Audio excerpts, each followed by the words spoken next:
Adlaw nga Domingo karon mga kaigsuunan, petsa 15 sa bulan sa Agosto, tuig 2021.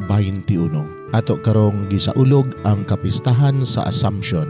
Ang pagbasa kinutlo gikan sa Ebanghelyo ni San Lucas, Kapitulo 1, versikulo 39 ngadto sa 56.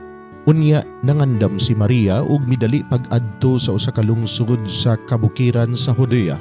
Miadto siya sa balay ni Zacarias ug nakighimamat kang Elizabeth. Sa pagkabati ni Elizabeth sa pangumusta ni Maria, milihok ang bata sulod sa iyang tiyan. Unya napuno sa Espiritu Santo si Elizabeth ug misulti sa kusog nga tingog, "Bulahan ka sa tanang mga babay, bulahan ang bata nga imong ipanganak. Pagkadako sa akong kalipay, nga ang inahan sa akong Ginoo, miduaw kanako. Kay pagkadungog ko gayud sa imong pangumusta, milukso sa kalipay ang bata nga akong gisabak. Bulahan ka nga mituo nga matuman gayud ang mensahe sa Ginoo kanimo."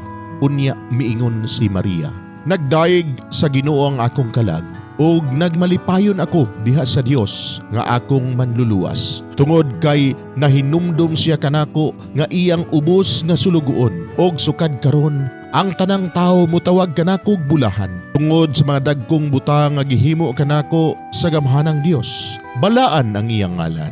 Nagpakita siya kaluoy sa tanan nga may kahadlo kaniya, gikan sa usa ka kaliwatan ngadto sa tanang kaliwatan.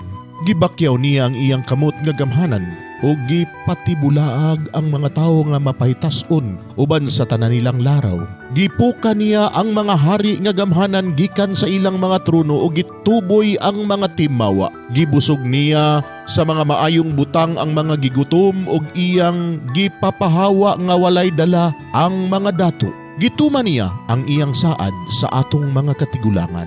Mitabang siya kang Israel nga iyang sulugoon ug nahinumdum siya pagpakitag kaluoy kang Abraham ug sa tanan niyang mga kaliwat hangtod sa kahangturan.